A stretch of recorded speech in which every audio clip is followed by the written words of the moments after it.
very happy for that you join us today. We have a very uh, exciting session today in our online seminar, Mainstreaming Bamboo Construction. This session is co-organized with support from RILEM and the TC322, Bamboo Mechanical Characterization, and will be chaired by Professor Ken Harris and Professor Luisa Molari. And without further ado, I give the floor to you guys. Thank you, Kent and Luisa, already to help in the organization of this session. All right, thanks, Edwin. I appreciate it and welcome everybody. And I know this is a kind of weird environment, but I introduced my co-chair, Luisa Malari, who for me is like over on the right and down one row. I don't know where she is for the rest of you. I apologize. We have three speakers today. The third speaker is not yet here, so we've got a little bit of time for that. So hopefully that will work out. As Edwin mentioned, this session is kind of co-sponsored by the RILEM TC322 Technical Committee. And we're going to start off with, I know many of you are probably familiar with the activities of RILEM at the moment, but I'm going to start off and take about 5 to 10 minutes to sort of overview what the committee is doing before we get started with our first presentation. What I need to do is find that presentation.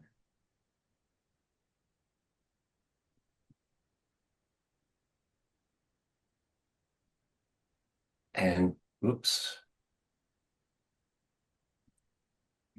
And if I can ask, can I get a thumbs up? Maybe David, can you, you're on my screen. Okay, we can see this, fine.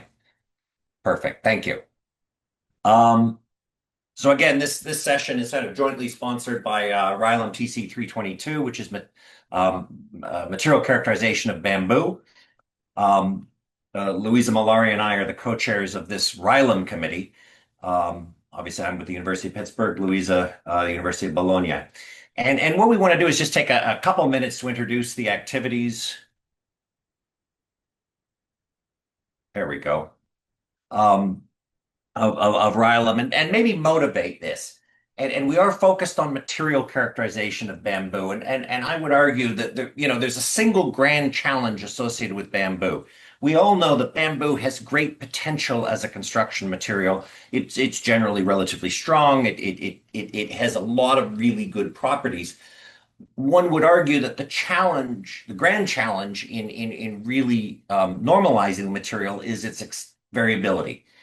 We are probably as a community interested in as many as about 100 species that are probably viable for construction applications. And of course, of those species, growth environment and all sorts of other conditions associated with harvest and ultimate use even make the characterization significantly more complex than that. So we're dealing with a highly variable material, unlike other construction materials, steel, concrete, and even timber, that have really kind of coalesced around some fairly uniform material characterization. This is actually complicated by the rapid growth of bamboo. We often will say this is a great benefit of bamboo, that we have a 3 to 5 year growth cycle, the harvest cycle. This is excellent. However, this also then makes our efforts at characterization and consistent characterization and efficient characterization even more difficult because we've got to do a lot more of it. Typically, we are looking in the construction world at characteristic material properties that might be defined as the 5th percentile in that general range. But of course, the material variation is high. The coefficient of variation is high. And as a result, when we start using these materials in construction applications, it is rare that we exceed about 20% of the capacity of the material in terms of a design strength, and so probably considerably less than that in terms of service loads. And so what does this tell us? Is that the material, we're not using it efficiently. And so that is the challenge that we have placed before ourselves and before the community is, can we make this, or can we use bamboo more efficiently? And we can define efficiently any way we want, whether we define it economically or environmentally or what have you, by improving our material characterization of this resource. And that's where RILEM TC 322 steps in. 322, the title of the committee is Material Characterization of Bamboo. Our scope, our mission is to focus on characterization of what I refer to as full culm bamboo, raw bamboo, bamboo used essentially in its round form. But that said, this round bamboo, of course, is feedstock for all engineered bamboo products, in which case this is the fundamental characterization of the material that we are talking about. We're founding this committee on, of course, the established material test standards of ISO 22157, and hopefully building upon those, as you'll see in a second. And so I want to make it clear that while we are talking largely about full culm bamboo, bamboo used in its round form, there's no question that material characterization, presently ISO 22157, affects the entire spectra of bamboo construction. And certainly the grading of bamboo, which is clearly intimately related with the characterization, certainly heavily impacts the left side of the spectrum. I think grading on the engineered side is a little bit different. And so that's where this committee lives right now. The committee is remarkably active. We are presently the only group that I'm aware of engaged in improving and developing material test methods for bamboo. At the moment, we have the committee only was formed about 2 years ago. Been meeting for about that long. The very first deliverable is simply a glossary of bamboo terminology, which we have published on the RILEM website and we can make available. And the idea is that we need to get people speaking the same language. We very often have slightly different definitions for the same terms. I'm also proud to say that as of a couple of days ago, we have the first non-English translation of this glossary posted. The Italian version is now available.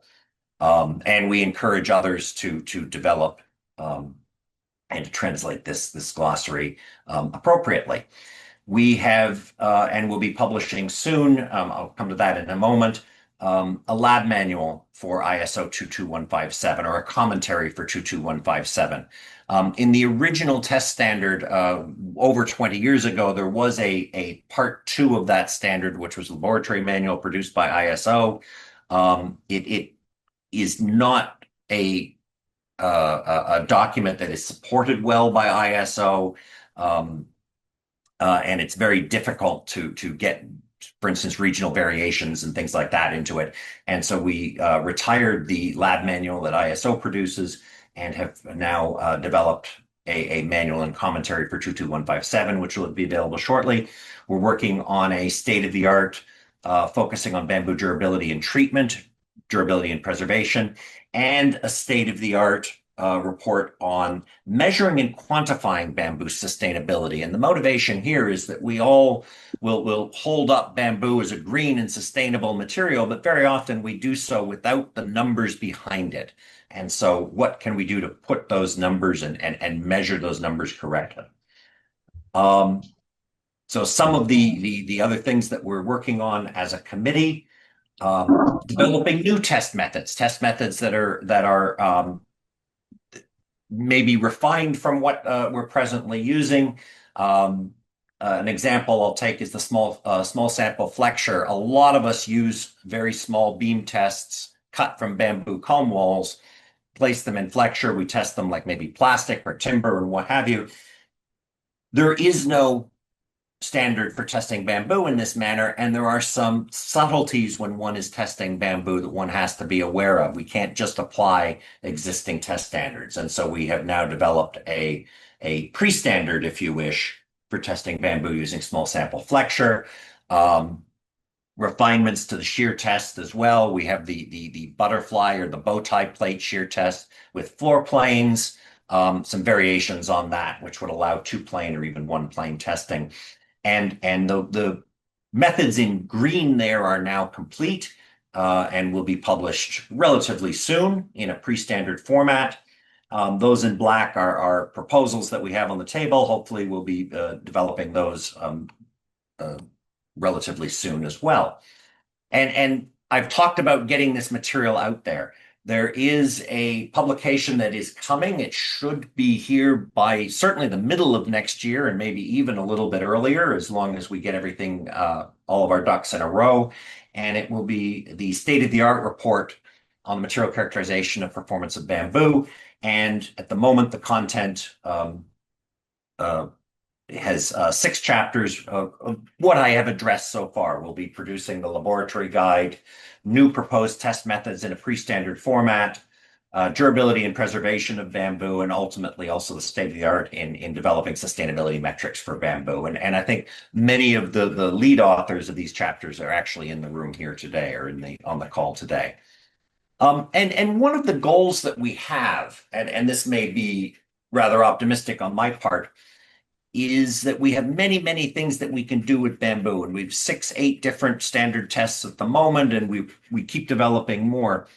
What we really hope to be able to do is to consolidate, to understand, what do we really need to understand as to use bamboo in the construction field? Is there one test? Probably not one, but is there 1 or 2 tests that tell us what we need? And the analogy that I make for the material folks out there is with concrete. While there's lots and lots of properties that we're interested in concrete, we essentially infer them all from a single test, from a compression test. I test concrete in simple compression, a very easy test to do, and I infer all of the other properties. And that would be a goal, a rather grand challenge goal for bamboo, and maybe this Ryland committee can help us to get there. Then just for interest, and I know this is being recorded so that we can get this information out there, the glossary of terms is available. It should be available publicly. If you're unable to access it, if you're not a Ryland member, please let me know.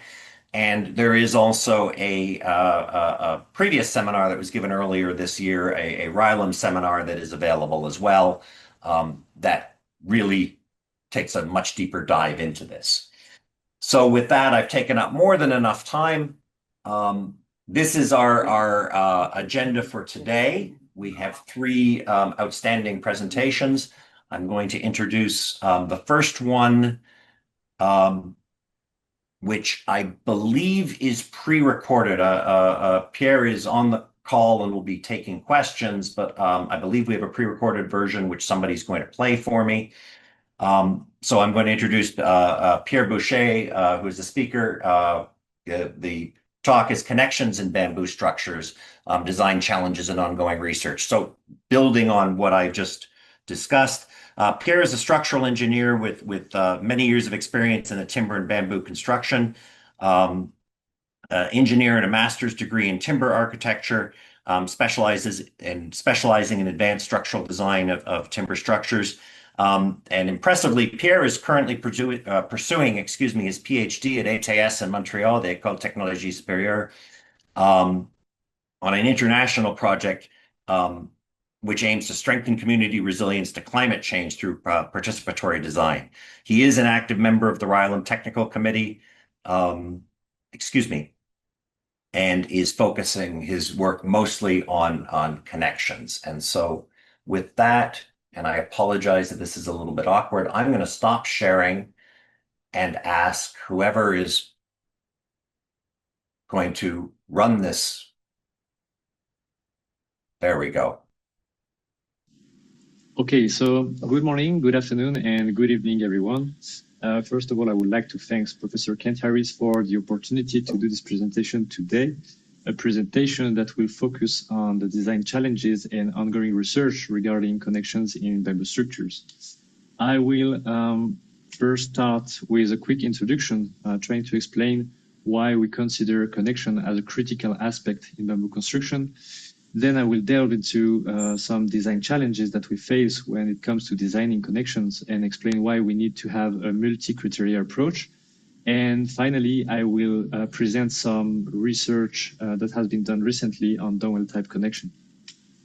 So first of all, why do we consider connection as a critical aspect in bamboo structures? Well, from a mechanical point of view, we know that bamboo has a high strength when it is subjected to axial compression or axial tension. However, when we look at the connection part, especially in tensions, we are barely able to reach 10% of the material capacity. And some connection typology allows us to reach about 25% of the material capacity. So these highlight the fact that connection are a weak point in bamboo structures, and this is why they deserve a special attention during the design process. Another important thing to mention is that through connection, we are able to increase the structural safety of the structure. We know that bamboo is a brittle material, so it will fail suddenly without warning, and that's a behavior we want to avoid from a structural point of view. So one way of doing that is by designing connections that are able to deform. So we're talking about ductile behavior of the connection. Here we have one example of a connection that is failing in a brittle behavior. So it reaches highest strength here, and then it drops suddenly. And on the other side, we have a connection that is able to deform. First, there is a elastic deformation in this part, and then we have a large plastic deformation here that gives us some structural safety or increase the structural safety of the bamboo structure. Another important aspect to consider when we talk about connection in bamboo structure is the fact that the joint, the connection, or the stiffness of the connection is lower than the stiffness of the bamboo itself. So in this example, we have a member that is subjected to tension, and we see that there is a global deformation that is mainly due to the joint deformation here, because, as I said, the stiffness of the joint is lower than the stiffness of the bamboo. So if we look at another example of a truss structure, on the left side, we don't consider the stiffness of the connection, and on the right side, we consider the real stiffness of the connection. What we can see is that we will have a larger deformation of the global structure, but also what we can see is that there is a change in the force distribution within the structure. So this is why it is important for a structural engineer to be able to define accurately the stiffness of connection, and for this, more research needs to be done. Now, from an architectural point of view, connections also play an important role as they help to define the spatial organization of the structure, whether the architect chooses two-dimensional system or a three-dimensional configuration, and they also influence the architectural expression of the project. For example, some architects like to contrast the vernacular character of bamboo with modern connectors, giving the material a contemporary identity. Others prefer traditional joinery, highlighting the continuity between the material and long-standing craft traditions. Now, the choice of connection technology might also have a social impact. For example, the implementation of traditional connection can help preserve local knowledge, and it is also an opportunity to pass skills from one generation to the next. On the other hand, when we decide to use modern connector, we encourage technological innovation, and we also promote new construction practices that might be better adapted to the evolving local economic context. And finally, the choice of connection type will have an influence on the overall cost of the project. So for example, when we use traditional joinery in a region where the required expertise is limited, we might need to hire skilled workers from another region, which will increase the cost of construction. And on the contrary, if we want to reduce labor cost in a context like Europe, for example, where labor cost is pretty expensive, we will prefer to use technology that allows for rapid assembly and even allows us to prefabricate the structure in a workshop, for example. So this will have an influence on the overall cost of the project, and that's what will make bamboo competitive solutions compared with other construction material. So now let's have a look at some design challenges related to the material properties, and also explain why we think that we need a multi-criteria approach when it comes to designing bamboo connections. So we know that bamboo has a unique shape. It comes at the form of a hollow tube with a cross-section that isn't perfectly circular. And also the diameter and the wall thickness of bamboo is a parameter that depends on the species, but that also can vary depending like within the same species. And it will also vary within the same specimen because bamboo is tapered. There is also another criteria that needs to be taken into account is the fact that there is nodes along the length of the bamboo cones, and the distance between nodes is also a varying parameter. So this kind add complexity to the realization of some typology of connections. And all those criteria together make it complicated to realize standardized connections. Now, if you have a look at the bamboo wall, what we can see is that the fiber are oriented within the longitudinal axis of the bamboo. So these properties make bamboo a highly anisotropic materials, which means that it behaves very well when it is subjected to actual tension or actual compression. However, as soon as we have transverse stresses or shear stresses that occurs within the cones walls, bamboo has a pretty limited strength, and this is also why it is prone to cracking, which is a critical aspect that we need to assess, especially for the design of connections. Bamboo, like timber, is also a hygroscopic material, which means that its volume will change depending on its moisture content. As we can see here, when the bamboo is drying, it tends to shrink, and when the bamboo is absorbing moisture, it tends to expand. And some studies have shown that this shrinkage is also anisotropic, which means that here we can see the tangential shrinkage in red and the radial shrinkage. And we know that the tangential shrinkage is faster than the radial shrinkage, And this will compromise the integrity of the material because as the bamboo is drying, there are some transversal stresses that will appear within the cones wall and will lead to the crack of the bamboo. Here we can see a good example of that, where the bamboo had probably been installed at a moisture content above 20%.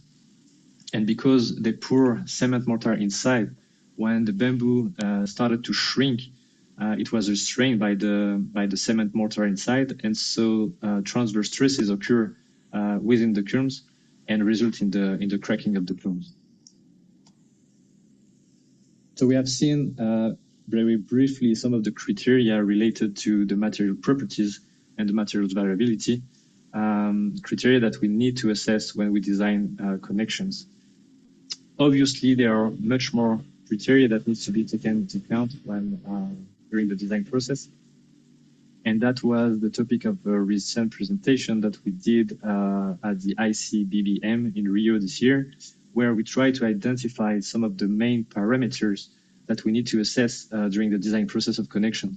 So those parameters, as I said, are related to the material's properties and its variability, but also it can be related to the structural requirements that are given by building codes and the load transfer mechanism. So it won't be the same design for a connection that is just subject to compression load, than designing a connection that is subject to tensile loading.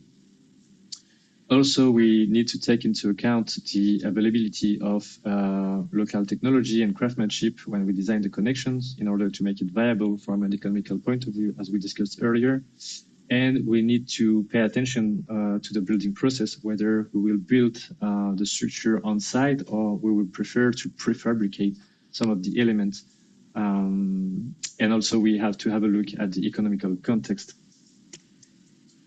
So based on those criteria, there are countless possible configurations that can be designed, each with its own advantages and limitations. And unfortunately, the perfect connection doesn't exist, which means that the design of connection must adapt to the specific constraint of each project. However, if we want bamboo to become a mainstream material, which is the topic of this seminar, we must develop connection method that can adapt to the material's variable geometry. but also that are easy to implement and that are cost effective so that bamboo can remain a competitive option in comparison to other construction material. So one method that addresses all these criteria and is being increasingly used in the construction field today is what we call dome-well type connections. There have been several studies that has been focusing on the characterization of this type of connection in recent years, and that's what we're going to explore now. So first of all, dome-well connection are composed of metal dome-well, which can be a bolt, can be a screw or a pin.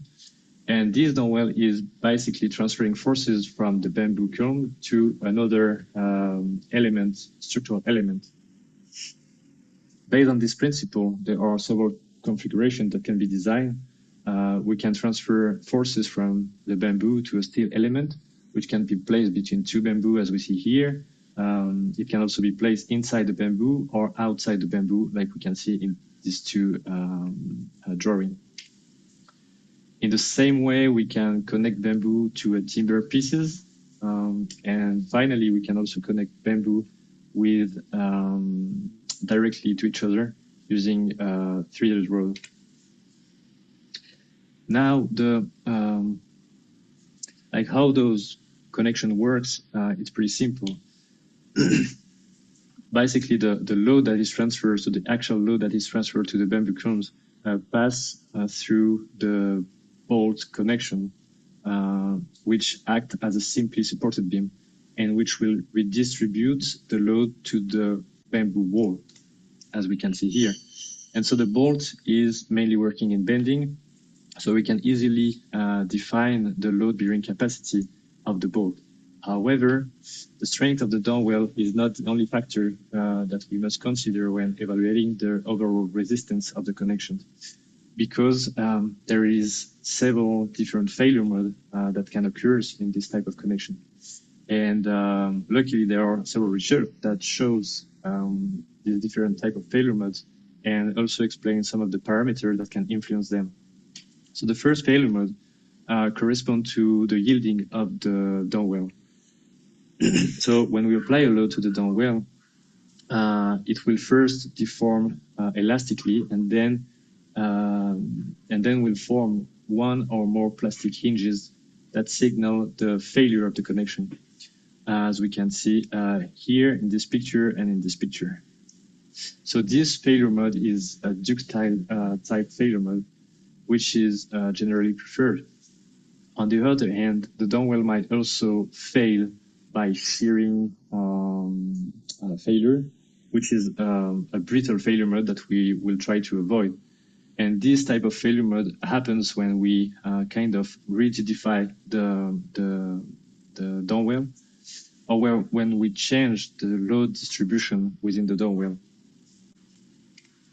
A second failure mode is called the local bearing failure, and correspond of failure when the dome-well crushes the fiber beneath it, as we can see in this picture and also here, here, and here. So this happens.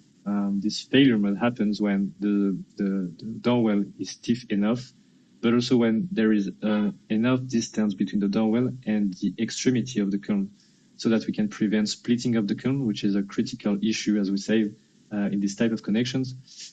And will prevent also the next failure mode, which is the block shear failure, which corresponds to a detachment of a piece of bamboo subjected to shear forces, shear stresses. So one way to avoid this type of failure, as we were saying, is that we need to have a clear distance between the steel dome-well and the extremity of the culm. Because if we have a small distance between those 2 points, we have a shearing area that is too small, and so it's more likely that this kind of failure will occur.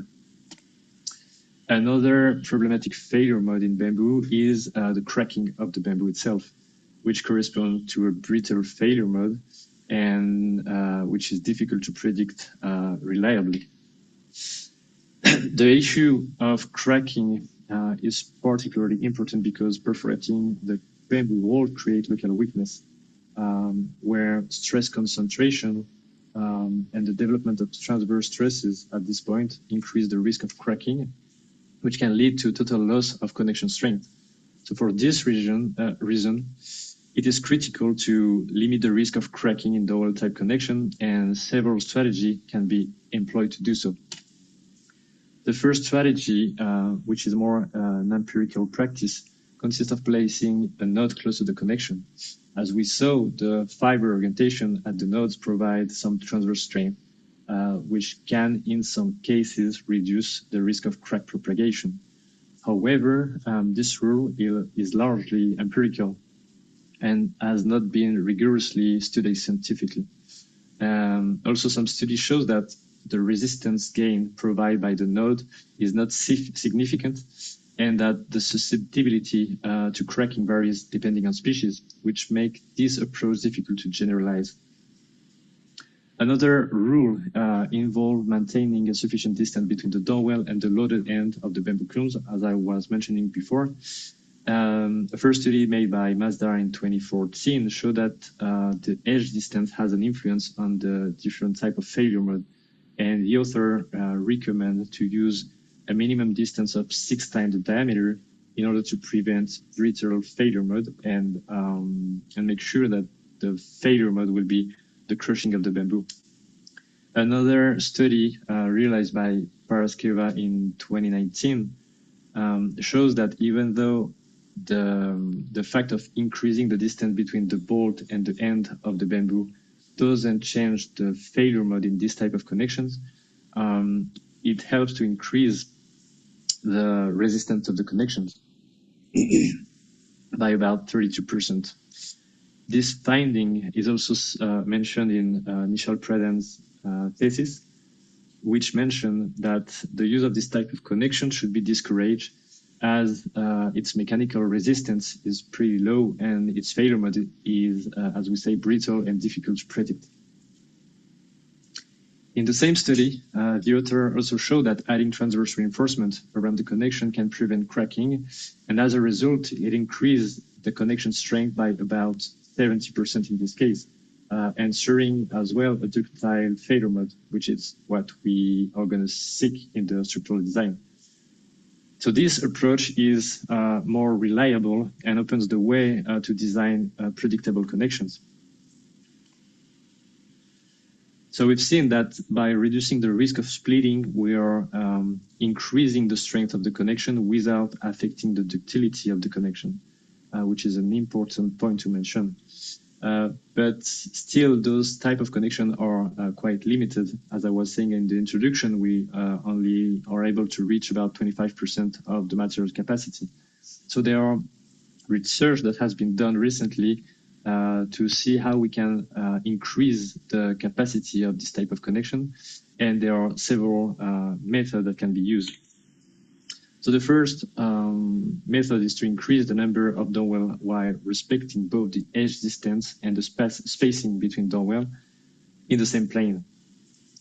So research done by Wang in 2020 show that introducing an additional bolt can significantly increase the connection strength, in this case by about 160%.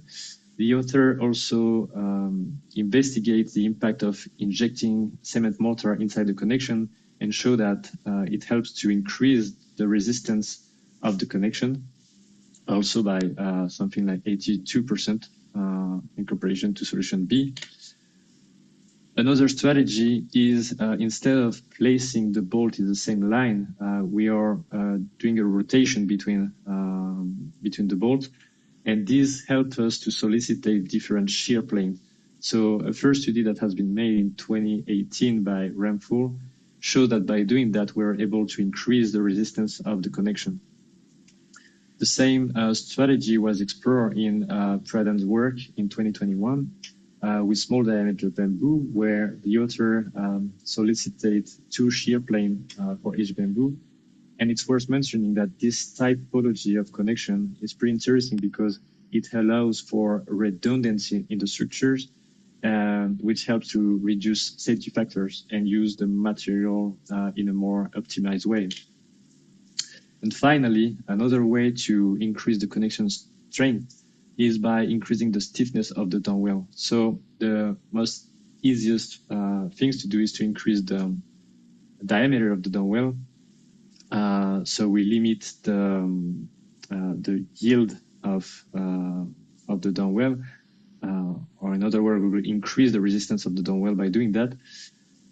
And that's a conclusion that has been mentioned in several studies that we can see here. Another way of doing so is by injecting mortar inside the columns. So we are not really increasing the stiffness of the downwell, but we are making it like more rigid, or I would say that we change the distribution of forces within it. So instead of being subjected to bending, it will mainly be subjected to shear forces. So this helps increase the strength of the connection. However, we kind of lose some ductility of the connection. And here are two other solutions. I personally didn't find research on those solutions, but that's some of the solutions that I would like to try to test during my PhD. We can also increase the strength of the connection. And as I was saying, while we do increase the strength of the connection, we lose a little bit of the ductility of the connection. So there is a challenge in finding a good balance between strength and ductility in those type of connections. So we've seen that there are a lot of research that has been done recently on those type of connections, and that those results that are obtained already can guide designer in the implementation of this typology of connections. Nevertheless, there are still numerous gaps and further research that is needed to ensure the safe and large-scale use of downwell connection. So these gaps include, for example, the development of standardized testing protocol, which is part of the ReLAM objective. It also includes more research on the different typology of transverse reinforcement that we can use to provide confinement to the columns, and also how those reinforcements behave over time. There are also studies that needs to be made to evaluate the creep behavior and the influence on the long-term stiffness of the connections. And last, there is also a need to examine the bending behavior of connection subjected to bending and see how they behave. So in conclusion, there is still a lot of work to do, and that's a great thing, I guess. So before finishing my presentation, I would just like to remind that my PhD is part of a bigger project that is called PARCS and stands for Participatory Approach for Regenerative Climate Solutions. It's a project that is founded by the Canadian government, and it is an international initiative that is led by the ETS in Montreal, which involves several universities worldwide. And the main goal of this project is to co-design solutions with the help of community in order to enhance their resilience against climate change.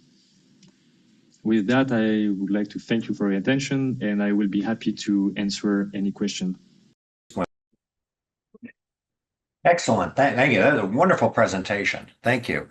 I think we still actually don't have our third speaker, so I think if, with permission of Edwin, we're gonna take some questions now.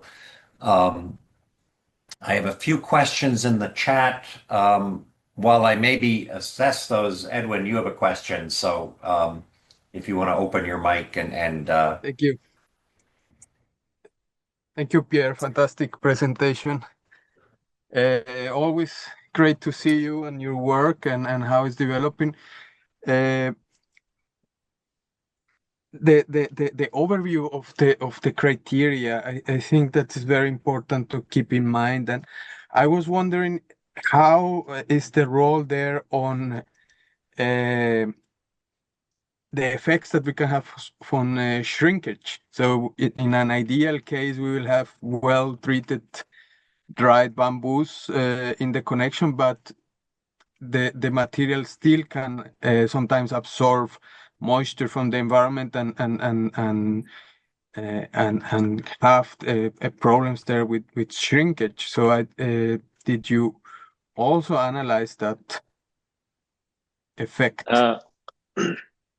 Well, yeah, shrinkage is a big issues. And as you say, I think if we want to prevent splitting of the culm due to shrinkage of the bamboo, well, the main conclusion I have on that is that we need to use bamboo that is well dried, as you were mentioning, and then we have to provide transversal reinforcement, so we kind of constrain the swelling of the bamboo. So that's the what I'm thinking of, and mostly because I think there is a risk, and I've seen that in some old structure in Colombia. When you put the steel bracket or the steel wire around the bamboo, and if it's not perfectly dry, it will keep shrinking, and so the reinforcement is kind of loosening. So one of the question I have is like, is this reinforcement still effective once there is a shrinkage of the bamboo? So that's part of the thing I would like to investigate during the PhD. Okay. David, I think, oh, sorry. David's got his hand up. Yeah. Excellent presentation. Thank you very much. Yeah, it's very interesting. It's very comprehensive. I like that you found some novel sources that haven't been included in the past in this discussion. I have a question and an observation. So the question is the scope of your research going to be limited to bolts that are perpendicular to the axis of the column, or are you exploring other options? And the observation is, I've put it there in the post, is that I think in figure 37, when you do have mortar, in page 37, when you do have a mortar fill and a cross bolt, in that case, the presence of a diaphragm between the bolt and the end is essential. Whereas I agree with you that the presence of a node in other connections might need more evidence of its role. In the case of where you have mortar fill, it's essential to the principle of what is trying to be achieved, which is to mobilize not just the wall, but also the diaphragms as part of the load path. So over to you, unless you disagree with me, and of course, then we're happy to discuss. No, well, first, yeah, my PhD will probably focus on dowel type connection perpendicular to the bamboo. In fact, I'm currently doing my literature review in order to see what are the possibility of making efficient connections, not only from the mechanical point of view, but also economically speaking.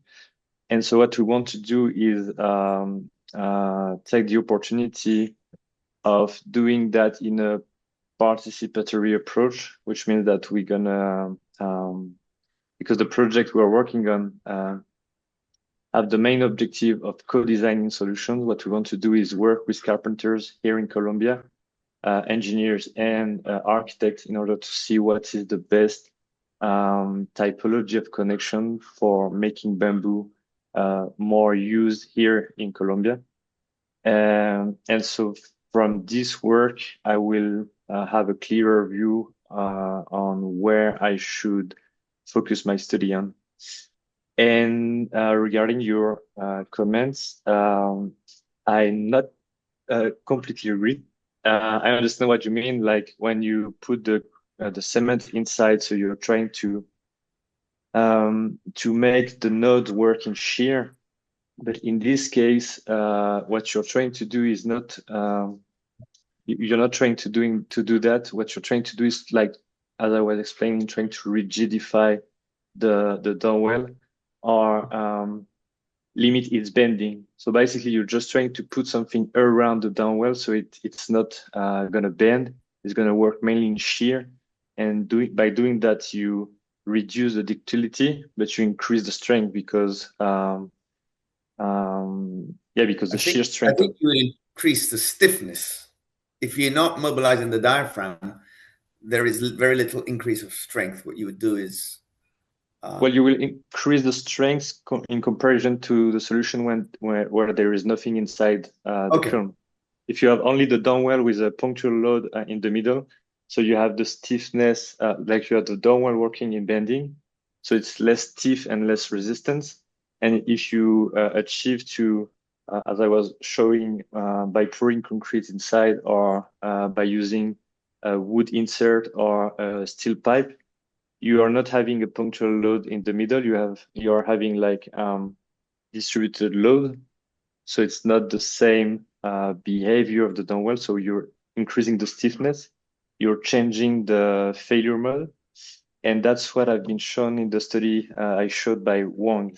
That's what he tried to do, and so you see the result is that the failure he obtained is by the cracking of the cement mortar. So basically, the downwell is trying to bend. This bending is restrained by the cement mortar, and at the end, the cement mortar cracks, and then you have the failure of the whole connection. Yeah. So I think what you do is you change the initial failure of the connection, but I would have thought in the limit, you return to the other failure modes that would also be governing the other solution. Yeah, exactly. Yeah. Okay. So I think we're sort of in agreement. I think I've got a question here, Chris Papadopoulos. I'm going to put you on the spot. You Sure. had a question, and then I think we maybe we'll move on, and at the end of the session, then we can have additional questions as well. Thank you, Kent. Pierre, I also agree it was a very excellent overview and very educational for many reasons. I'm wondering if you've considered the possible use of friction, such as perhaps from an exterior clamp, not just of the thin type you showed, but maybe imagine two half pipes that could be clamped together, which would still be supported by an interior wooden plug that would prevent crushing maybe.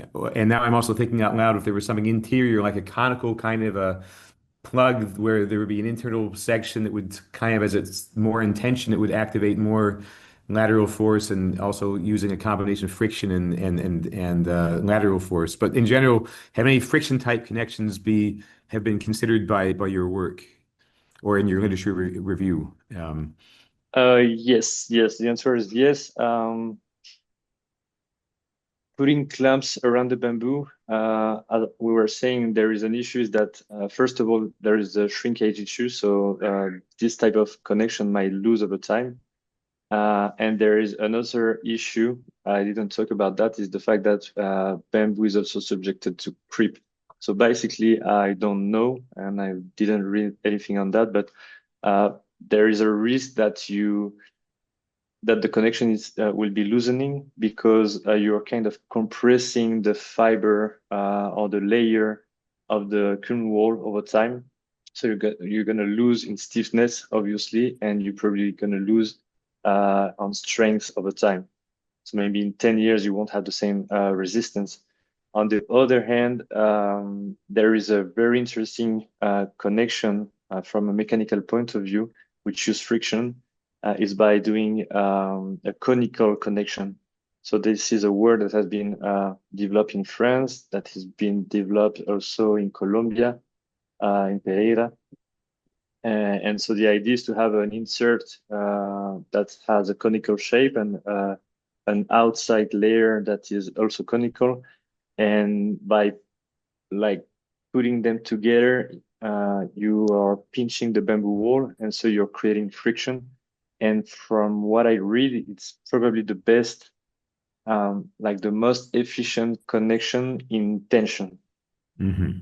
But there is still like work to be done to characterize the stiffness and the long-term behavior also of this kind of connection. But because you're exerting pressure on the kiln wall, you're kind of densifying the kiln wall. So I would guess that the creep behavior is reduced by doing that. Mhm. Very interesting. I'd like to see that, but also your work is quite interesting. So thank you very much. Okay. All right, thank you. I think in the interest of time, our third presenter is still not here, I don't think, but I do want to move on in case he is able to show. So very briefly, what happened there? We're going to move on to our excuse me, our second presentation by Enrique Fritz from Bauhaus University in Germany, flexural buckling of bamboo columns in the context of structural design standards. Ms. Fritz has a bachelor's and master's in construction engineering from Bauhaus and is currently a PhD student and lecturer at the university in steel construction. Her PhD focuses on the buckling behavior of bamboo columns and the influences of geometry and material imperfections on stability behavior.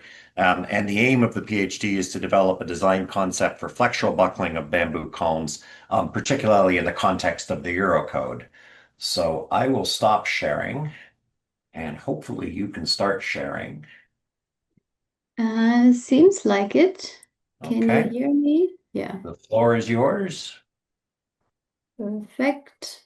Perfect. So, okay. Yeah, welcome everyone, and thank you, Kent, for the introduction. It's a great honor for me today to present you. I would say 3 years of research on the flexural buckling behavior of bamboo columns here at the Bauhaus University in Weimar. And I want to bring the flexural buckling behavior of bamboo columns today a little bit into the context of structural design standards, because for me, the research question at the beginning was how can we design and verify bamboo columns in a safety level that corresponds to conventional materials that we use here in Europe in the Eurocode generations. Okay. So when I wanted to create a motivation slide for today, it rather felt honestly like a demotivation slide because I was thinking of what crisis to put first to present you the need for bio-based but building materials. And then I thought, okay, obviously, because we're all in this presentation today, you all know that we have multiple crises and we have to come to a climate neutral construction. And I think there are three main, let's say, pillars that are responsible for and necessary for a climate neutral construction. And we have the green materials. Let's see, here's the laser pointer. We have the green renewable materials, we have a circular economy, and in terms of social aspects, we definitely need more but affordable houses in the future.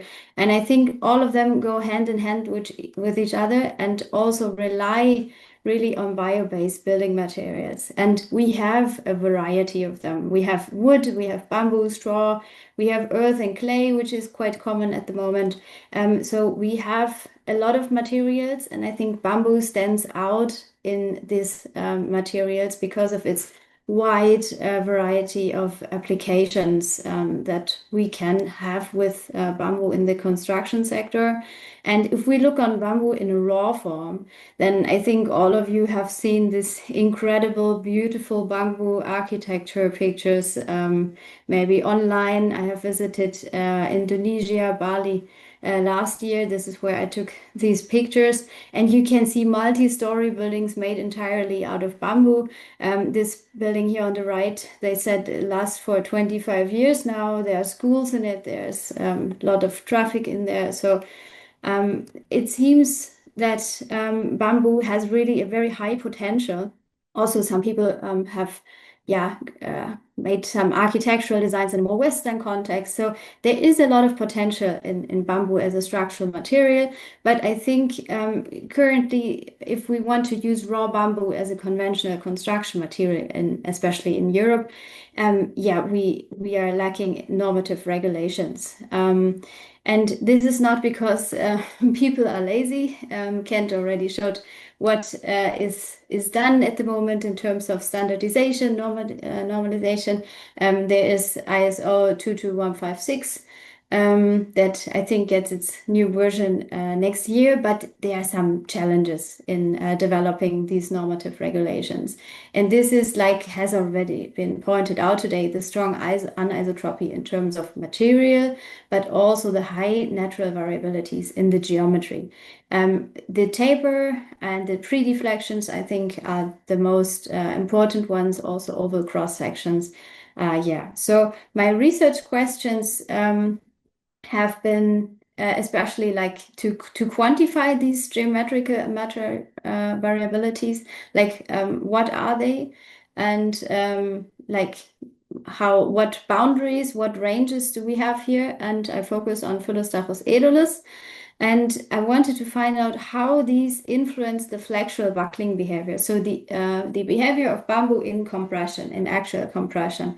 And then I wanted to derive a design method for the flexural buckling that is based on the safety format that is defined in the Eurocode 0. I will come to that later if you're not familiar with that. But I think first, when I talk about flexural buckling, I want to show you or give you a short introduction to flexural buckling. I don't know what your backgrounds are. So let's suppose a bamboo culm, and let's suppose it's fixed in stone here at the bottom and held by some other culms at the top.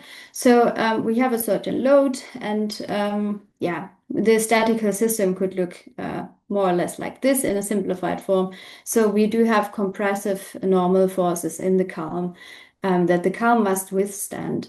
And if we look on how the culm will deform in or under this load, then we see this is exactly the case of buckling, the lateral deflection of the culm, in the shape of its first eigenmode. And what is important here, what will also become important for later in my presentation, that this buckling curve here has some inflection points. One is here and one would be here now. Maybe some of you know this is Euler case 3. And these are important for determining the critical buckling length.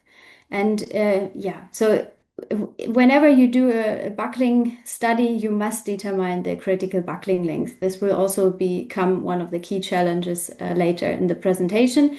And the verification would be, okay, you just compare your load that you have, and you compare it with the buckling resistance. And the question is always like, how big should we allow the buckling resistance to be, or what even is the buckling resistance of the bamboo culms? And this is what I wanted to find out. I want to give you a short overview of where my bamboo culms were from, because this is an important assumption in the study. And there I found this quite interesting bamboo growing area map from the company Moso. And they have this growth area of bamboo here. And you see in red and orange the countries with a net loss of bamboo. And those are the regions where bamboo also grows naturally. And in these northern countries, and also, for example, in Europe, you see that we currently have a net gain of bamboo because people are really growing bamboo. You see China, of course, is number 1 here. But the bamboo from my study I took from Italy with the help of Professor Molari, that is co-chairing today. I found a small company called Vital Green in Italy, and from their farm I took the lower 4 meters of their culms. They were originally 10 to 12 meters long. And now, because the research was about like 3 years, I stored all of the culms first in a climate chamber. the lab guys weren't very happy because I stored 90 calms with 4 meter length in the chamber for 3 years. But it was important to maintain more or less the same moisture content conditions of the calms for all the tests. Maybe some general informations. The calms range between 5.5 and 9.5 centimeter. At the bottom, they have been air dried for 1 to 3 years after harvest, had no post treatment, and I think the moisture content was like similar to what you usually find in the literature, from 10 to 12%. If you're interested in like the geometrical imperfections of the calms that I found, we also published some of them. Yeah, feel free to reach out. So let's start with the stability part. You see on the left one of our first compression tests that was based on the international standard 22157. And you see on the right the force machine path diagram. And what you find out quite fast if you do the test like that, then that you cannot really derive a modulus of elasticity from just the machine path and the force. So what you have to do is equip your specimen with some strain gauges. And this is also what we did with, let's say like 50 specimens. And the aim was to derive the compressive materials. These are two diagrams of the compression strength and the modulus of elasticity. It's a lot of numbers. What are maybe the most important numbers for us now is the 65 megapascal in compression strength, which is the 5% characteristic value, and the modulus of elasticity of around 12.4 gigapascal. I think this is a quite common value for Philostachys edulis. It also compared quite well to other literature. So yeah.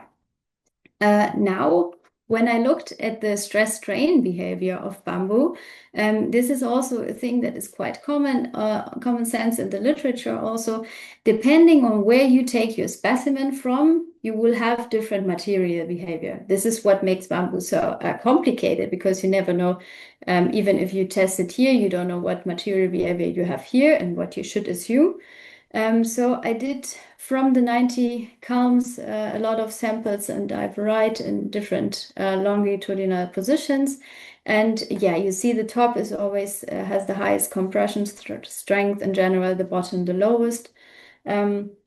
But it is very complex to really like get the Young's modulus for one specimen.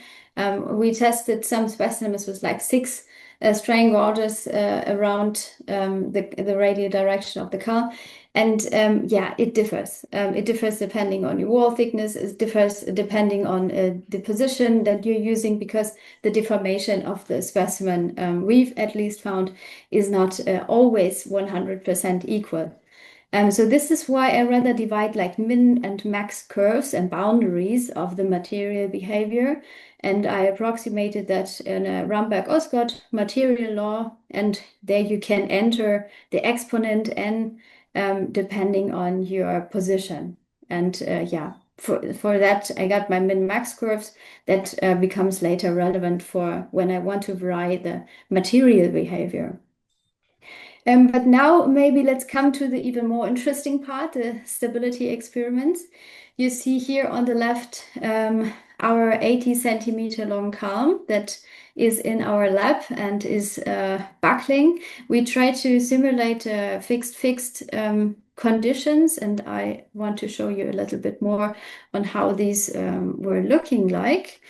So we have on top a force machine that is just axially loading the bamboo calm, and then we have on top and on the bottom like these individual, let's say, clamping points where we have this timber pieces, and we can fix with bolts the bamboo calms individually in the middle. And then maybe some of you have already questions like, what are these dots on the calm? These dots are photogrammetric markers because we wanted to get the 3D deflections of the bamboo calm. So if you have the bending line, which was the aim of the markers, then you can derive your critical length. It is very, let's say, hard. I wanted to compare literature out there with my results also from the experiments, but rarely people are paying attention to the real critical buckling lengths in their experiments. But this is really important because the theoretical critical buckling length, for example, for this system here would be 0.5. But this is not what the real critical buckling length will look like. So yeah. This is the large stability tests that were way more complex. They were more than 2 meters long. And yeah, they also tried to simulate the fixed boundary conditions. Here you see that, of course, in a speeded version. Yeah, and they were quite complex to develop. We first had this force cylinder that was pressing again on some steel plates. And then we had our fixed boundary conditions where we had the bamboo in some steel slaves, and that was filled inside and also outside with some self-leveling screed that was passing quite fast, so that the bamboo wasn't like wet inside, and so there were a lot of troubles before we came up with that solution. And yeah, we had some sliding bearing here at the top, what you can see here also, so that we allow the vertical deflection, but we don't really allow rotation. But what you will always see in your experiments, that there will always be some kind of rotation at the top. And this is also what we saw from the photogrammetric markers, which I want to show you here in an example. This is how the markers here, every circle is representing one marker of one column. Yeah, so you see here at the bottom, the rotation is not too much here, but at the top there's some rotation. And this is why it's so important to yeah, really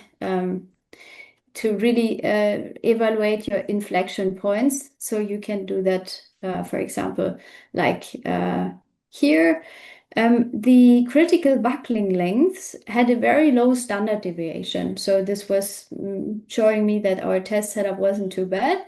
The critical buckling lengths were in general between 0.5 and 0.7 with a mean of 0.62 times the whole column length.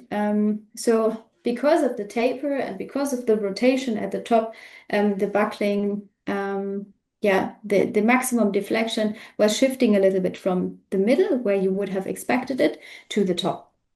Yeah, if you are interested in our stability experiments, then I can recommend you our current paper that yeah, I did together with David Trujillo from University of Warwick. And yeah, we currently have the paper submitted, hope to yeah, publish it soon. And you're welcome to read it for more details in the experiments. Now, after that, I thought, okay, 60 experiments are not really enough to derive some characteristic values or design method. So what I did was simulating the experiments numerically. And for that, I, yeah, incorporated or implemented the material law and the variation of the material law in the numerical model. And I also yeah, modeled the geometry. What you see here was, yeah, this was very complex modeling. I then found out it doesn't really make a change if you just model the diaphragms as rectangular pieces. Because really the main difference in the buckling capacities is due to the overall geometry and due to the material law that you have. So I calibrated all of the experiments against the numerical model so that I was sure the numerical models are working correctly. And then I varied the numerical models within a very broad range of material and geometry, all in the ranges for Edulis from Italy. And then I extended the database, let's say, for over 1,000 data points for flexural buckling, where I can now derive the design method from. So we have 60 real, let's say, real data points, and we have over 1,000 of numerical, like artificial data points. And maybe to show you some results, these are here the buckling capacities. So you see some points are 300 kilonewton strong. 1 kilonewton is 100 kilograms, so this is really quite strong. And the higher the slenderness, this here is the slenderness, the lower obviously the buckling capacities get. And yeah, we try to see from the literature also, and also from some previous buckling experiments from David Trujillo and his colleagues. We try to set it maybe a little bit into a context. And I think this is better visible if you look at it in a stress slenderness diagram. So you see that the simulations, the gray points here, align quite well in the point cloud, also with the other experimental data. However, comparing it with other experimental data is always a little bit tricky because you never knew the real, let's say, critical buckling length. And sometimes there's not even stated whether they used the top or the middle cross-sectional area for determining the stress. So this has to be seen with, carefully. But what is important here is that there are some outliers. And the outliers are below, let's say, the global buckling behavior. This is a picture from David, where they also did some buckling experiments in their lab. And this is a typical failure of, like, I think they call it kinking, which is like local calm wall buckling. And this happens below the typical global buckling. So this is a different failure mode, but you also would have to address this failure mode in the future. And this failure mode requires further investigation. I think from what I found out, this strongly depends on the length of the internode and also on the diameter and wall thickness ratio. But yeah, you have to keep that in mind, that I am doing the global buckling thing, and this doesn't exclude that maybe also local buckling can happen. Now maybe to the most interesting part is now how to derive a design concept that is maybe close to what we are already doing for some conventional materials. And so since I'm a lecturer in steel construction as well, I took the general concept for steel columns, where you have a characteristic buckling strength and you divide it by a partial safety factor. So this looks complex at first, but I promise you it's not. You have your characteristic value and you have a reduction factor based on a Perry-Robertson formula, and you multiply it with the member capacity. And the member capacity I have defined as the top cross-sectional area times the compression strength of the material that you see on the bottom here. And now you see in the graph the numerical simulation and experiments as the circles here. And this is the proposed buckling curve of P edolus that depends on the slenderness. And yeah, this is a quite common concept for timber, for steel. And what I found interesting was that the 5% characteristic curve here equals quite well to the buckling curve of steel of type D. Timber was a little bit higher.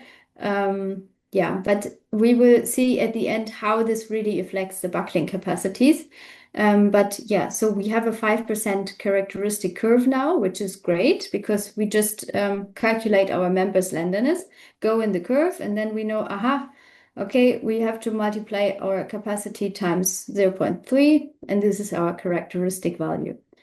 Now it can happen that if you have a very big taper, so you have a small cross-section at the top, but a very big cross-section at the bottom, that you don't want to underestimate the bamboo column. So this is why I developed some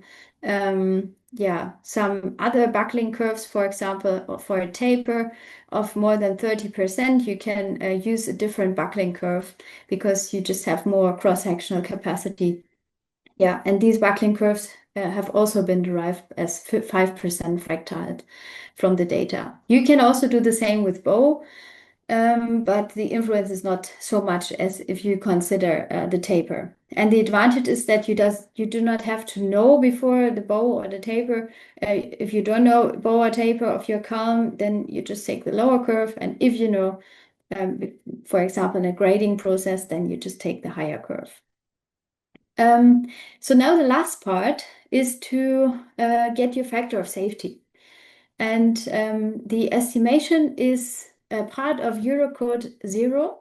And there you define the characteristic curve that we already have. And you define the level of the design curve here. And the level of the design curve that I chose was for 50 years and reliability class 2. And then you just divide this dashed curve by the curve here, and you get multiple different partial safety factors. Obviously, I took the maximum one, which ended up in 1.4. And I think that is a quite good, that fits quite well to Annex C of ISO. That should suggest to use 1.5 as a partial safety factor. Yeah, so this is the whole concept. I will just give you a short overview on how this looks in comparison to ISO. Basically, it's just two different methods. So we have here the so-called Yeelan formulation, and this is based on the Perry-Robertson. You can do both. There's no, I could have also used Yeelan, but I was trying to go more into the steel verification formulas because people here in Europe know the concept. And what is the difference now is that in ISO, you definitely need the maximum pre-deflection as an input, whether it's through grading process, but you need this parameter for determining the C-bow factor that you multiply your Euler buckling load with. And in the proposed design method, you need obviously like material behavior, critical length, but you only need the top cross-sectional properties. And you have a difference in where the safety comes from. In the compression strength here, you have the factor of safety of 2 in ISO. And in my concept, you have the verification at the end, you see in other conventional materials here in Europe for timber, for example, or steel, and you divide your characteristic strength by 1.4. So I think the advantage is that you don't have to have this prior information and that the safety does not depend on the magnitude of the bow.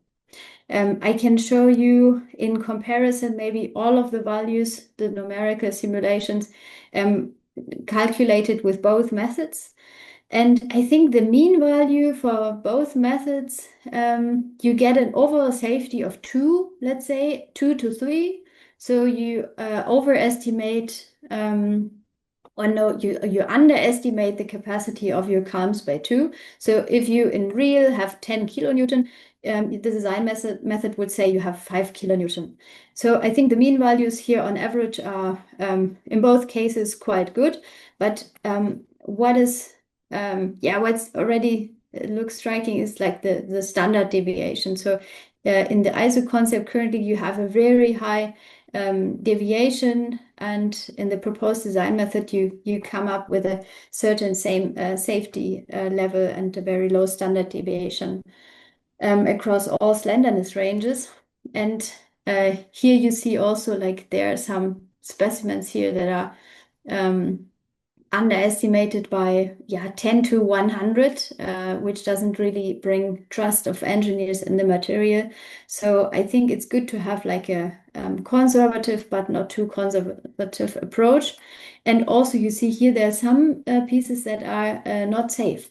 And in the safety concept of the Eurocode, in 1,000 samples, this shouldn't be the case. In 1,000 samples, there should be 0 cases where you have an unsafe result. Okay, one last thing, one example of how you could, of what strength bamboo would have. Let's suggest 20 square centimeter, here's 30 square centimeter, and you can compare it with steel and timber because I found this quite interesting. Obviously, steel is way higher. But if you compare bamboo, Phyllostachys edulis, and timber, I found that after a certain slenderness, where the buckling dominates, you get kind of the same buckling capacity that you have for bamboo, you get for timber. And before that slenderness, let's say it was like 65, where the compression strength dominates, you also get higher buckling capacities of bamboo than, yeah, compared to timber. So this is why I would always recommend, if there's the possibility, to enhance the calm stability with some bracings, because that reduces the critical buckling length and you get a lower slenderness. Yeah, but I think overall it was quite interesting that timber and bamboo, timber for a certain material, and bamboo are are quite equal. So lastly, I want to give you obviously some limitations of the proposed method, because that looks good, but it has currently been only validated for the Phyllostachys edulis species. Within the investigated geometric and material boundaries. I extended these boundaries a little bit, but obviously for incorporating it into a design concept like ISO or something like that, the database has to be expanded and also experimental validated. So yeah, there's just data missing. Also, if you have this concept, if you have environmental influences, like you see here on the right, this was a bamboo culm exposed to UV radiation. And to be honest, for me, it doesn't look too stable anymore. You have influence of connection details, and you have to know maybe how these connection details influence also your critical buckling length. Always important to just be on the safe side. Maybe you have some influence of cracks, even though for my investigations, the cracks weren't playing such a great role.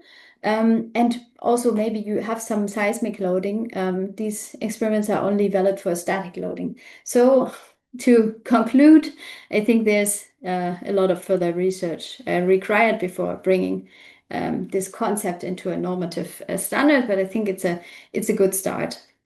Yeah, maybe to summarize a little bit, the whole presentation, I investigated first the compressive material behavior, then did some buckling tests and extended the database through numerical models to derive a characteristic buckling curve for Phyllostachys edulis, and also the design buckling curve and partial safety factors to propose a different design method based on the Eurocode. Yeah, and lastly, you see here on the bottom, you see some examples of European bamboo structures. I want to give a little bit of my key findings from 3 years research on bamboo. I would say that material anisotropy and natural variability, they are not and should not be obstacles to standardization. I think they highlight the need for really a careful characterization and suitable design methods. But I think as we are all smart engineers, there will definitely be solutions to incorporate also bamboo in the conventional materials. And I think one important aspect here at the end is that we must ensure that our regulatory systems maintain safety and structural reliability, but also without limiting our ability in innovating how we design and build. I think not all of these beautiful Indonesian bamboo structures can be transferred directly into Western or European context, but I think they open up a perspective on how diverse material use in the construction sector can be, if we start to allow it. So thank you very much. I'm looking forward to your questions or remarks. All of what I showed today will be part of my PhD dissertation, which hopefully will be published next year. If you have anything else, you can always feel free to contact me. And now I look forward to your comments. Thank you.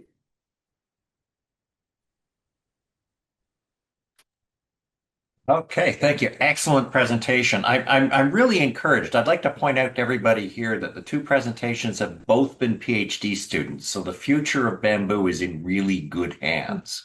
Much better presentations than us old guys give, let me tell you. Outstanding presentation. Also, a wonderful vindication for exactly what we need to do with standards. I mean, many of you know, I refer to these standards that we have as version 0. We've got to get them out there to show where they need to be improved. And those last few slides, I know we'll be discussing a lot more. Excuse me. Our third presenter is here now, so I'm going to we'll take a few short questions, maybe about 5 minutes, and then we'll move on to our third presentation. Sorry, so we had at least a comment. Pierre, are you still on the Yeah. You had a comment or a question. Yeah, I was wondering, in your presentation, you show the boundary condition you use for the buckling test, and it seems like a bit tricky to get a fixed boundary condition. So I was wondering if you think that it would be easier to get hinges boundary condition for future research. Yeah, that's a good question. We ask ourselves also this question. At first, I wanted to make some hinges, but the hinges also have some tricky challenges, I would say, because they have friction in the hinges.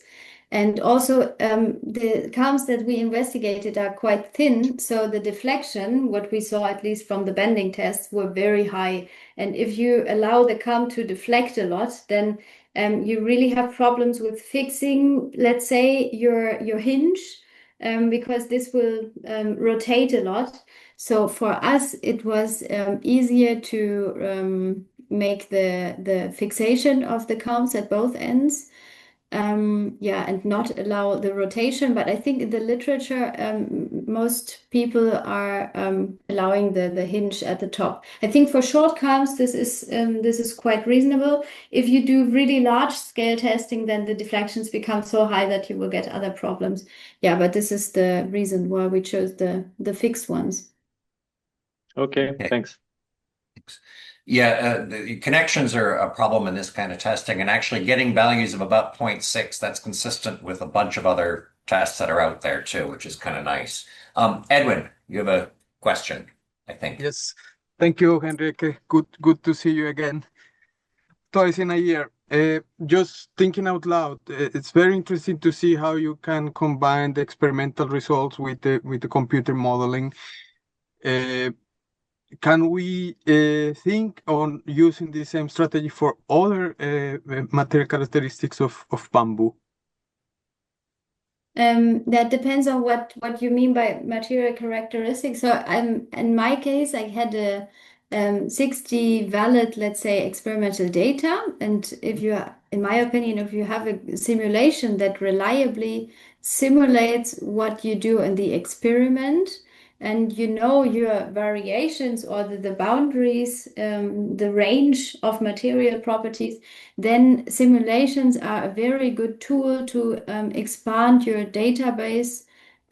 Because from what I found for the buckling test, out there are a lot of, not a lot, but there are studies on the buckling. But everyone uses different conditions. Not everyone states what conditions they have been used. They use other bamboo species, etc. So I think using numerical simulations could be for bamboo like a key aspect in developing a standardized or regulations, at least in the first approach, before we extend it experimentally.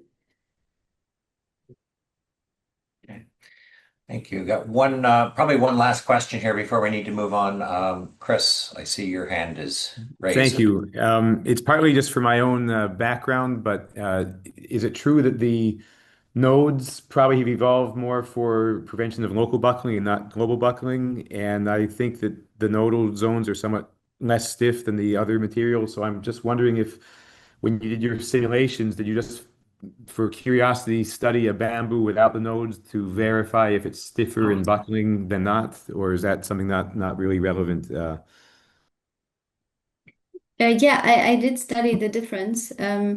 So from my findings, the longer the columns get, the less important are the diaphragms. The diaphragms are, in what I found, are important for if you have a crack in your column, then the crack will not propagate in the diaphragm. So from a technical point, they are important. For the global buckling simulations also, they are not really that important. Of course, they have you have cross-sectional area there, but the material is also less stiff in this areas because the material properties are like not so good. So it's like it doesn't really change the results too much if you model the diaphragms.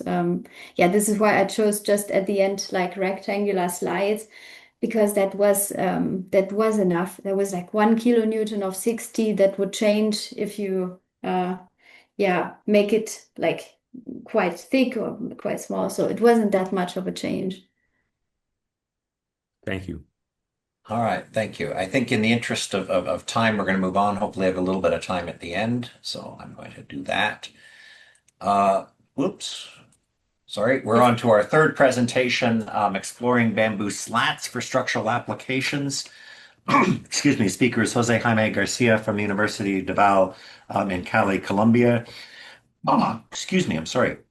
He is a professor and researcher at the University of Davao, whose work combines biomechanics and structural engineering, ranging from analysis of human movement to the mechanical characterization of bamboo species.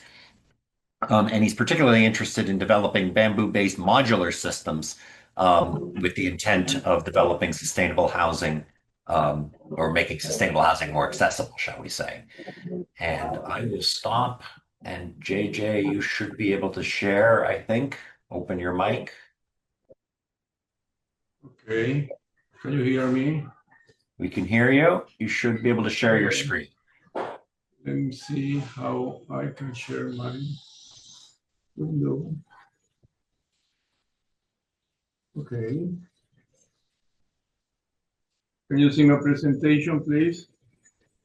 There it is. Yep. And if you could put it in presentation mode, that would be great.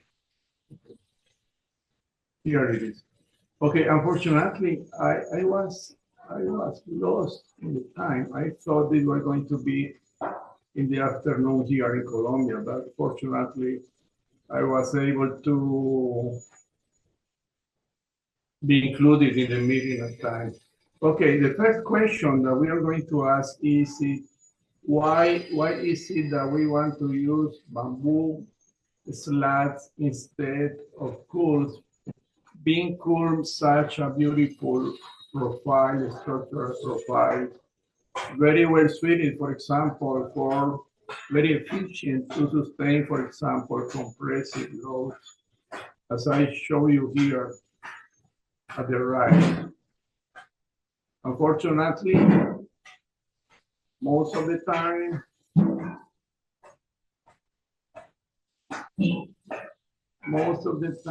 this animation does not seem to be working very well.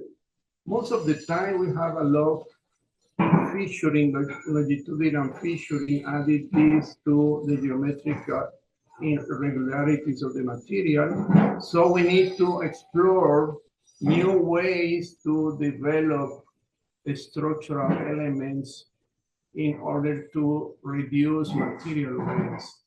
And this is what we can do using slats. According to the definition, to the glossary defined by Riley, we can differentiate between a slat or a split in which we essentially conserve the inner and outer curvatures against a kind of a strip in which we essentially remove the inner and outer curvatures, and we essentially have a rectangular cross-section of this element. I believe that there is another intermediate situation in which we can maintain the external curvature, which may be a good idea in some cases. How is it that we obtain water slats? In our lab, basically, what we are doing is using this kind of a star with knives, radial knives. And this started drive through the culm to produce these elements. And even those undergraduate students are able to do this. So this is not a difficult task to go from a culm to slats.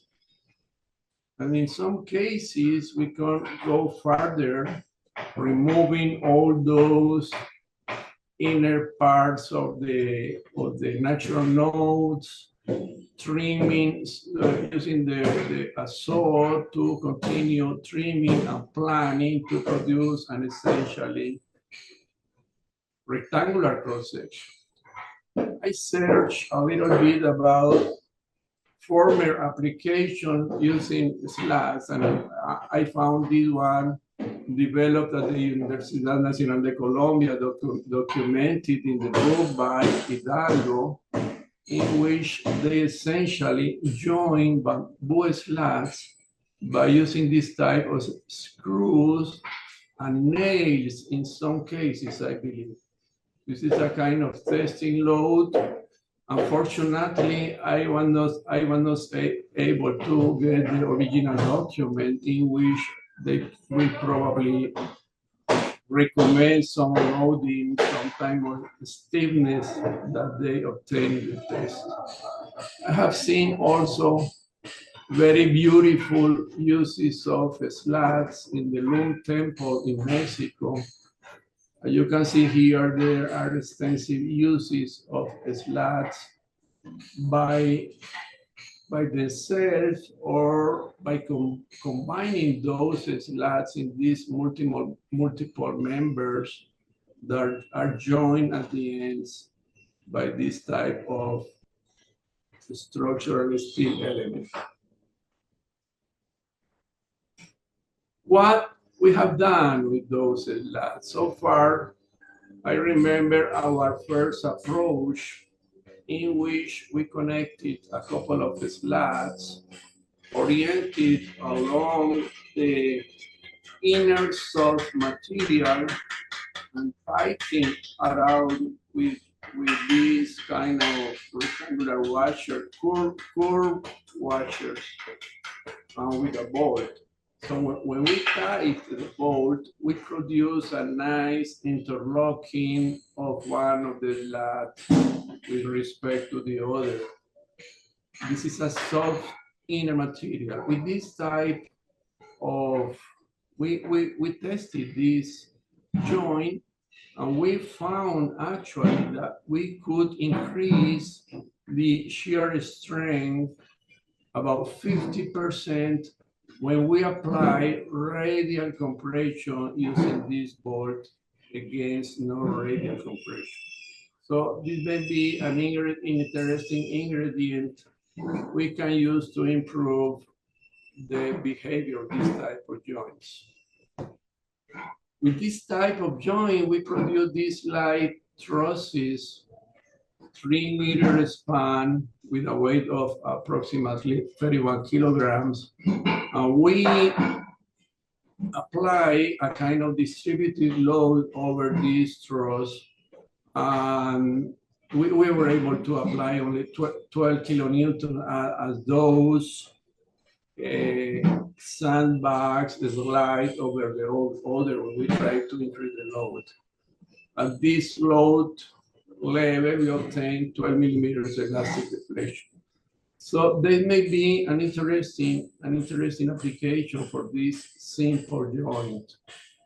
When we did another specimen with using this same type of joint, what we obtained in the testing machine was the typical elastic buckling. Then when we go to columns to a slat, this is going to be a critical failure mode that we need to take into account.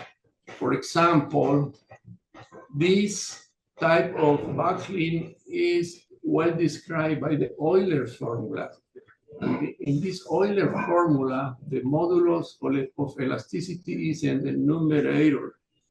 And if we compare roughly the modulus of elasticity of bamboo, for instance, with that of steel, we have a relation steel over bamboo of about 17 times, which is higher than the relation of the material densities, which is about 10 times. So this is a critical mode that we need to take into consideration. What can we do about it? One possibility is to combine these slats with columns, as I show you here in the design, in which a key aspect of this design is this clamp that goes around the columns, and those clamps have some ears at the sides in which we practice the connection between the vertical and diagonal elements. As you can see here, for example, in this typical joint. The nice thing about this design is that all transverse loads over the column, the reaction force, the resultant force over the column is actually. So all the transfer loads are not transmitted to the column, but are transmitted through the ears of the column. We tested this model with this prototype up to 23 kilonewtons. This showed a relatively linear behavior, but the drawback of this type of joint, this type of arrangement, is that in some cases, we may have, this is a viscoelastic material, well, bamboo is a viscoelastic material. The pressure contact between the clamp and the material reduces over time. In some cases, we can apply, retight those bolts at the first day, the second day, the third day. This one possibility to reinforce the joint. The other possibility is, as I show you here in this cross section, to reinforce the joint with these self-tapping screws inserted through holes previously drilled in the clamps. For example, you can see here the low displacement curve when trying to withdraw the clamp from the column. It goes, this type of design goes up to approximately 28 kilonewtons. And you can see some drops here, one drop, another drop. These drops are due to failure by shear of those screw reinforcing screw. We have a plane here in which the head of the screw pops out at high velocity. In some cases, they are very dangerous, like a dangerous bullets. A better idea than this one, I believe now, is to reinforce those clamps, not in the previously drilled hole in the middle, but at the sides, forming some kind of angle, so that when the clamp tries to withdraw with respect to the column, what it is going to happen is that these screws are going to bend, and the head of the screw is going to interlock with the outer part of the column. But so far, we have not made experiments to try this idea yet, but I believe it's going to work very nicely. Okay, what about slats under bending? One of our students took this idea, which is nail laminated timber, in which they produce a kind of slabs mats by nailing one strip timber strip over the other with nails, as you can see here. So this student did this approach using wall slats. In step one, instead of nails at the beginning, he didn't get very good results using nails. So he went to screws. In the first step, he screwed one slat over the other at this prescribed position. Then he had the other one of the blue with the blue screws and the next one with the black screws. He even tested different types of screws, different forms to insert those screws with pre-drill holes, non-pre-drill holes. And in fact, he produced some interesting combinations.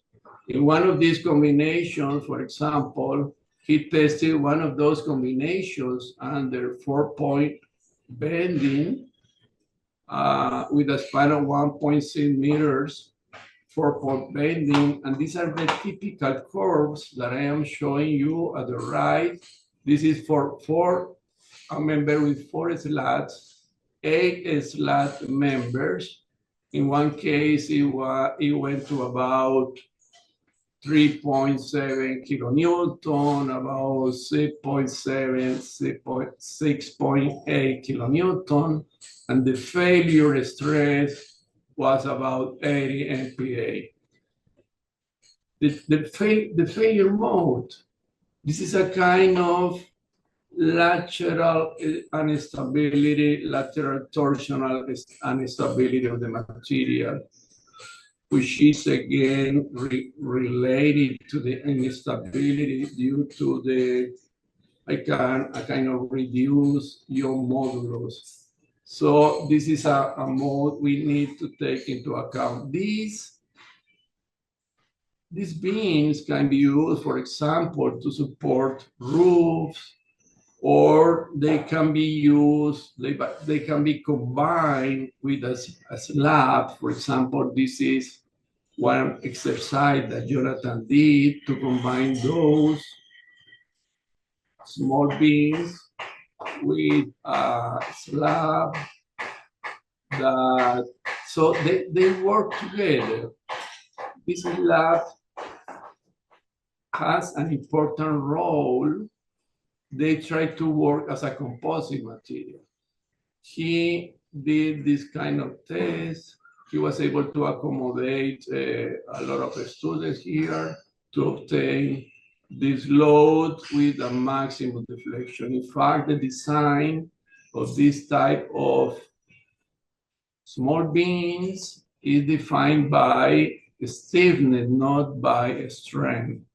This is the weak point of the model, but we can divide different configurations to be able to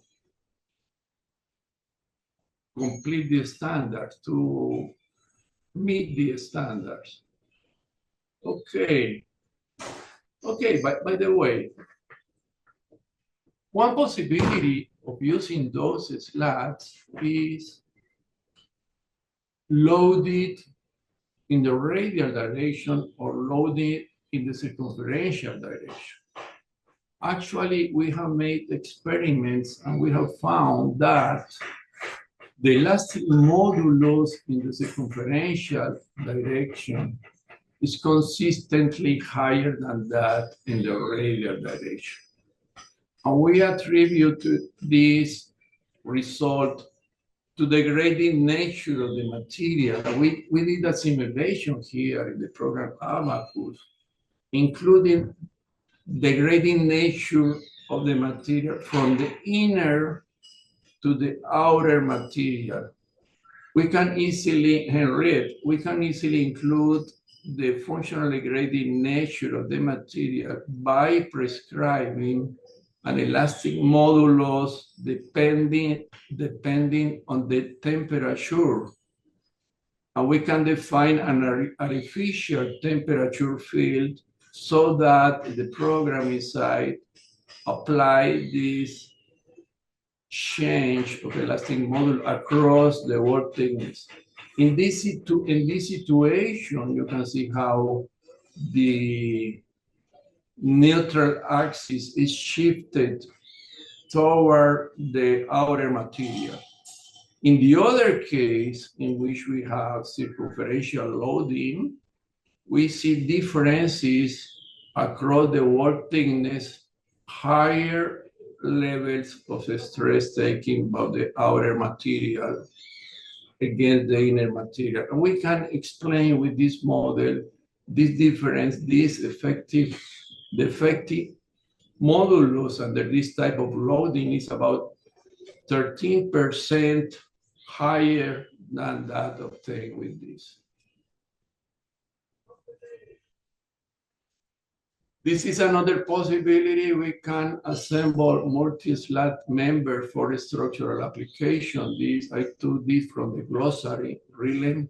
This is the pin laminated bamboo or pin boot system in which we join a lot of slats using bamboo pins. Taking with this idea in mind, one student, Juan Ordóñez, was able to produce multi-slat members using bamboo pins. For example, we have here a 4-slat member. He has tried to control the interference level, which means that in some of his prototypes, he has produced pins with a diameter a little bit higher than the diameter. Also tested different configurations. You can see here one driving one of those pins with a hammer. It's not an easy task to produce these elements. As we have right now our procedure, this is a column, about 1 meter column, and then he tested this column under compression with articulated condition at both. There is an articulation, and again, this is a typical elastic buckling mode. Elastic buckling, no damage of the material. We can remove the external load and it is completely recovered. This mode is defined again by the Euler formula. To be able to compare between different designs, what we did was we followed this approach from the Euler formula. We calculated, given the experimental load, the load measured in the experiment, the critical buckling load, we calculated an effective moment of inertia of the material. Next, we calculated the moment of inertia of the cross section, the moment of inertia, as it was assuming that it is a compact section. And then we define an index ratio as the ratio of the effective moment of inertia over the full moment of inertia calculated with assuming a compact section. So this is an index that if it is near 1, it means that we are taking full advantage of the material. If it is very low, we are not having a good compact section. These are the results of the index ratio in the vertical size for different configuration of the experiments of Juan Ordóñez. For example, some pins, some model with interference, without no interference.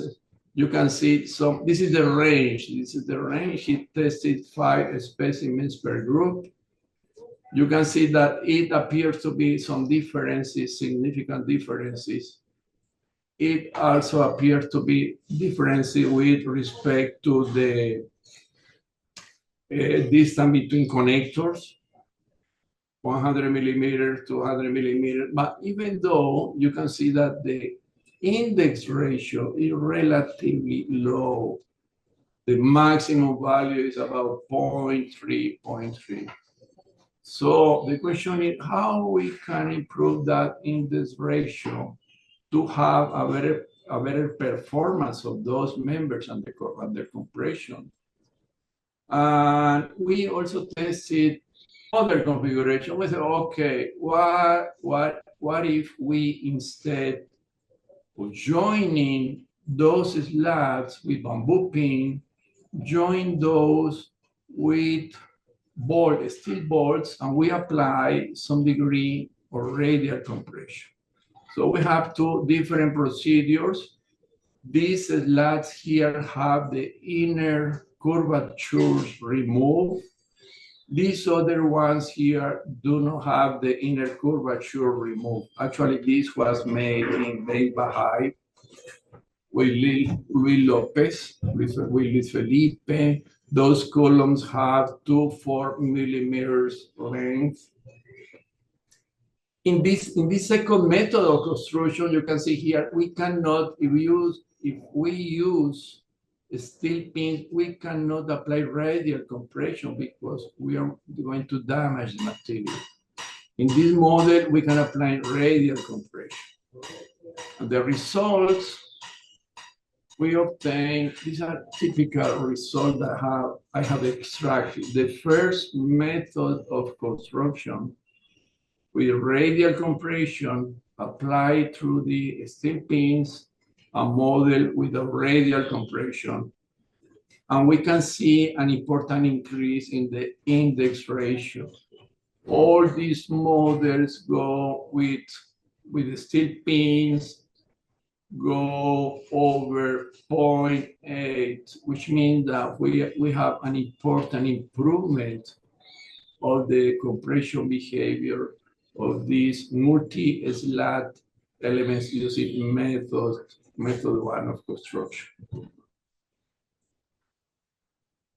What about connections for multi-slat member? For example, if we take as a base this connection used for columns, in this connection, we may have, for example, if we have wall angustifolia, typically we may have a nominal area of about 30 to 100 square millimeters.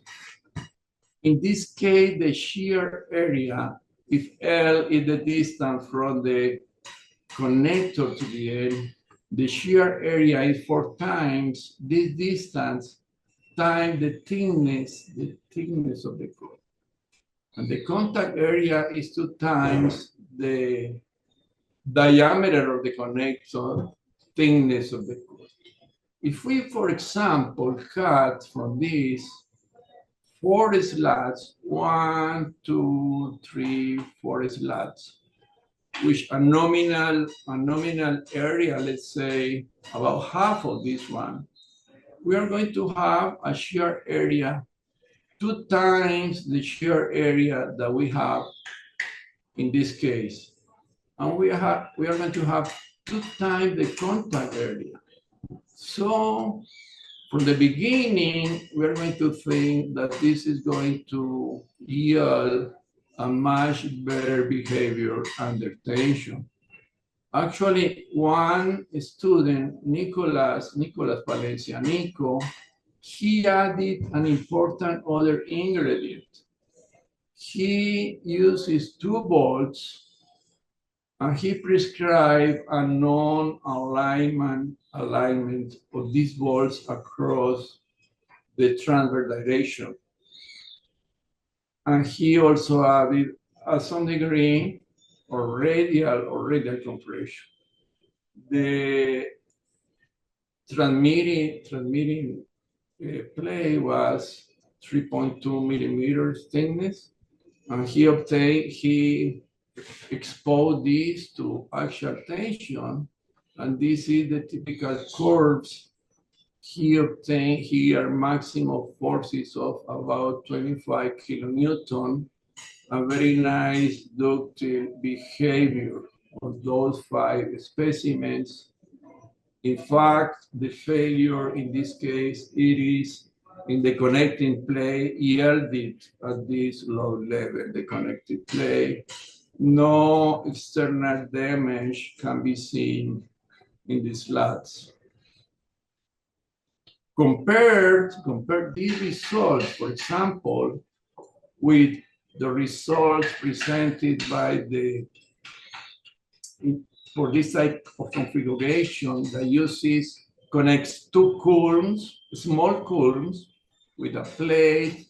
They use hose clamps to reinforce mortar injection. The culm sections are in this range.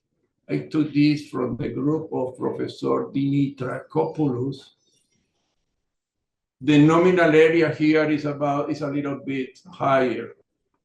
But the loads, you can see here, the loads are quite similar. This is a little bit higher, the load here compared to this one. But this is a very much simple design compared to this one. Compare the design with this glue bamboo slot in plate connection presented by Xiao, group of Professor Xiao, with 2 connectors. The nominal area was much higher. If we compare the ductility, in this case, we have a ductility, high ductility for this case compared with a very low ductility. So I believe in this case, we can devise very good, efficient, simple connection using slats. More slats participate in the connection, which yields a higher efficiency. What Nicholas tries to do is to produce modular process that's very light, that can be used for roofing. In this initial testing, as I show you here, we are going to have a problem with buckling of elements under compression, and Nicola has to take care, he has to be very carefully to avoid these buckling modes. In conclusion, I believe that multi-slat members may have great possibilities in structural application. Buckling must be carefully analyzed. Column-slat combination may be a good choice, and of course, more research is needed, and we are grateful to count with your collaboration. So far, let me tell you that in Colombia, there are about between 50 and 70,000 hectares of guadua. Unfortunately, people regard guadua as a low value material. We need to promote guadua construction application, good guadua construction application.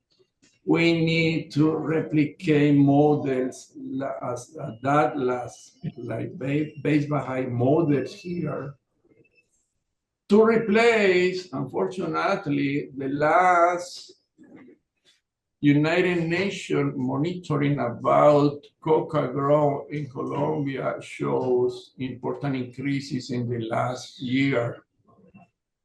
We need to change this trend. We need to provide application for guadua. It is our responsibility to do this. These are the students that have participated in these experiments that I have shown you here. We have counted with the collaboration of Luis Felipe Lopez. Some of these results have been shared with David Trujillo.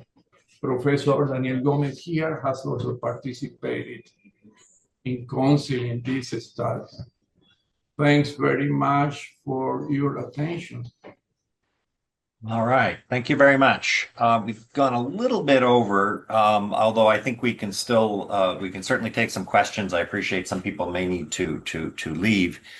I'll actually start off the questions. There's a little bit of a discussion going on in the chat about the waste material that's produced when making the slats and whether it's being used in sort of a circular manner, and for instance, in making OSB type materials or something like that. And if you could comment on the degree of waste and then the use of that waste.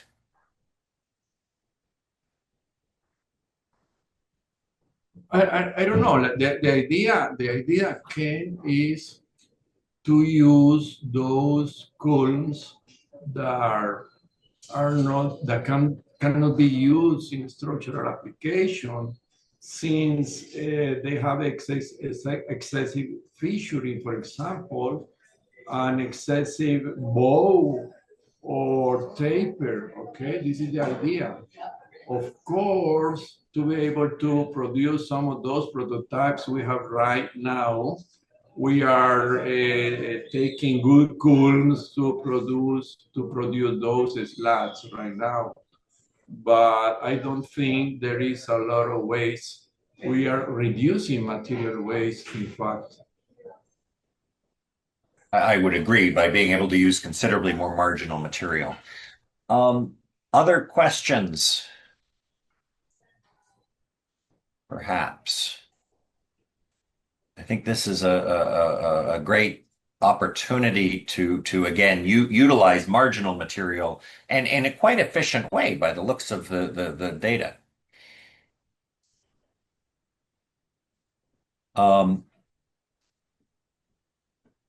Yes, of course. One of the points we need to address is to improve the behavior of those elements under compression.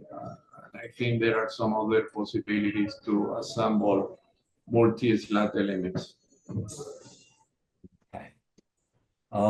Seeing no other questions on the floor and recognizing we've gone a little bit over time, I don't know if Edwin has any closing remarks. Just to thank you and everyone that participated today, to the presenters, and to invite you all for the last session next week, where we are going to be looking at the very interesting subject, engineering bamboo from laboratory tests to building codes. And we will wrap up this year's seminar then. So I hope you guys can all join us. Okay. Thank you, and I thank everyone for their participation. Have a good rest of the morning, evening, wherever your day leads you. Thank you. Thanks. And everybody, can we open your camera? We can have a good photo. Okay, then. Thank you very much. Thank you, everyone. Bye-bye. Thank you. See you next week. Okay.